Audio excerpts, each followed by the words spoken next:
আহিছো আমি কাউন্সিলত আজি KSA বা KNYC বা বেলেগ অৰ্গানাইজেশ্যন ফালে পৰা অহা নাই যোনটো যোৱা দিনত দোকান বন্ধ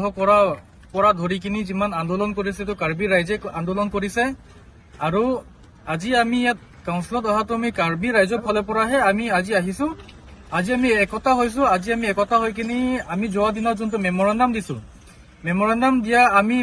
মেমৰেণ্ডাম দিয়া পিছত আমি শুনিব পাইছো যে ইয়াত পংকজ জেন বা পংকজ লালৱানীৰ কাৰণে ইনকুৱাৰী হোৱা হৈছে বুলি কিন্তু ইনকুৱাৰীত কিমান কি প্ৰচেছ হৈছে বা ইনকুৱাৰীটো কিমান আগবাঢ়িছে বুলি আমি আজি জানিবৰ কাৰণে আহিছিলো আমাৰ ইয়াত মেডিকেল ডিপাৰ্টমেণ্টৰ আমাৰ ছেক্ৰেটাৰী ছাৰৰ লগত ইয়াত আমি জানিবলগীয়া বস্তুটো বহুত আছে কথাটো এনেকে হৈছে যে যোৱা দিনত ইনকুৱাৰী হোৱাটো ইনকুৱাৰীটো তেওঁলোকে এতিয়ালৈকেও পাব্লিকেলি কৰা নাই আমি ইয়াত জানিব পাইছো যে আমাৰ ছেক্ৰেটাৰী ছাৰে কৈছে ইনকুৱাৰীটো অলৰেডি ক্লজ হৈ গ'ল মানে ইনকুৱাৰীটো কমপ্লিট হৈ গ'ল ইনকুৱাৰীটো কমপ্লিট হোৱা পিছত এতিয়া ইনকুৱাৰী ৰিপৰ্টটো বা ইনকুৱাৰীত কি ওলাইছে বা এতিয়া ডিপাৰ্টমেণ্ট ফালে পৰা কি কৰিছে সেইটো এতিয়ালৈকে তেওঁলোকে এইটো প্ৰাইভেচি কৰি থৈ দিছে তেওঁলোকে এতিয়ালৈকে এইটো পাব্লিকেলি অনা নাই সেইটোহে আমি জানিব আহিছিলো আৰু এতিয়া আমি ৰিপৰ্টটো নহালৈকে আমি এতিয়া আমাৰ কাৰ্বি ৰাইজৰ ফালে পৰা আমি একো ইয়াত অপশ্যন দেখা নাই বা আমি একো অবজেকশ্যন মানে দিব নোৱাৰা নিচিনা আমি ইয়াত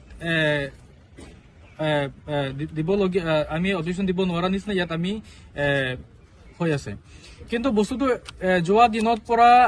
আমি বাৰম্বাৰ কৈছো যে ইয়াত যোনটো নেপোটিজম হৈছে যোনটো ইয়াত কাৰাপশ্যন হৈছে কাৰাপশ্যনৰ লগত ইয়াত যোনটো চাকৰি কিনা বেচা কৰা হৈছে বা ইয়াত চাকৰি দালালি কৰা হৈছে সেইটো ডিপাৰ্টমেণ্টৰ অথৰিটিজৰ পৰা যোনটো অথৰাইজ নোহোৱালৈকেতো এইটো হ'ব নোৱাৰে আজিৰ দিনত চাব পাৰে পংকজ জেন কোনো ডিপাৰ্টমেণ্টৰ মানুহ নহয় পংকজ জেন এটা কাপোৰ বেপাৰী হৈ কিনি যে গোটেই ডিপাৰ্টমেণ্টৰ কাৰণে যে তেওঁ যে নচাই ফুৰিছে সেইটো আমি আচৰিত হ'বলগীয়া কথা আৰু আজিৰ দিনত আমি দেখিব পাইছো যে ডিপাৰ্টমেণ্টৰ পৰাহে তেওঁৰ কাৰণে প্ৰটেকশ্যন দিয়া নিচিনা আমি দেখিব পাইছো প্ৰটেকশ্যন দিয়া কথাটো এনেকে হৈছে যে যদি প্ৰটেকশ্যন দিয়া হোৱা নাই ক'লে আজিলৈকে ইনকুৱাৰী ৰিপৰ্টটো পাব্লিকেলি অনা নাই কেলে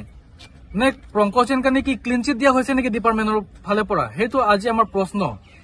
আৰু এটা কথা মই আজি ডিছক্ল'জ কৰিব বিচাৰিছো যে কৰাপশ্যনটো হোৱাটো হৈ আছে আমি এটা দুটা আমি RTI কাগজো আমি পাব্লিকেলি আনিছো কিন্তু অহা দিনত আৰু আমি আনিম আৰু ইয়াত আজি আমি আকৌ জানিব পাইছো যে পংকজ জেনৰ যোনটো ড্ৰাইভাৰ যুগল বসুমতাৰীৰ মিছেছ যোনটো নীলিমা ৰংহাংপিৰ নামতে কৰোৰ টকা তেওঁ কাম নকৰাকে বিল কৰিছে আৰু ইয়াত ফেভৰেটিজম কৰা হৈছে নেপোটিজম কৰা হৈছে ইয়াত তেওঁলোকে তাৰ পিছতে এতিয়া নীলিমা ৰংহাংপিৰ ক'ত আছে গ'লেতো তেওঁক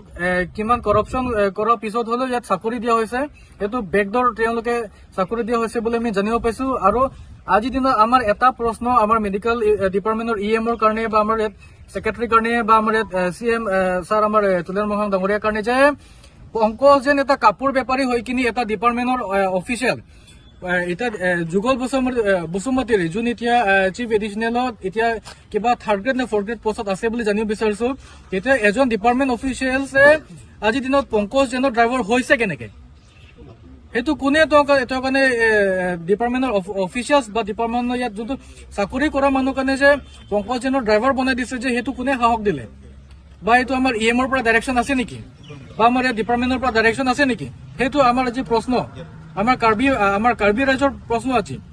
আৰু যোৱা দিনত আমি আন্দোলন কৰি আহি আছো আৰু আমি ইয়াত আজি দিনতলৈকে আমি আন্দোলন কৰা বহুত দিন হৈ গ'ল কিন্তু এতিয়ালৈকে ডিপাৰ্টমেণ্টৰ ফালে পৰা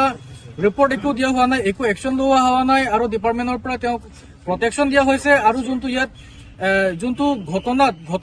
যোনকেইটা মানুহ জড়িত আছিলে আমি প্ৰথম যেতিয়া আমি ইনকুৱাৰী কৰিব গৈছো তেতিয়া আমাৰ কাৰণে ষ্টেটমেণ্ট এনেকে দিছে যে পংকজ জেনে ইয়াত আহি কিনি তেওঁ মানুহ লগতে ইয়াত দোকান তাৰ অফিচটো যোনটো চিফ এডিচনেল অফিচটো বন্ধ কৰি গৈছে বুলি আমাৰ লগত ষ্টেটমেণ্ট দিয়া হৈছে সেইটো আমাৰ লগত এভিডেঞ্চো আছে এটা দুটা কিন্তু ইয়াত আমি আকৌ জানিব পাইছো আমি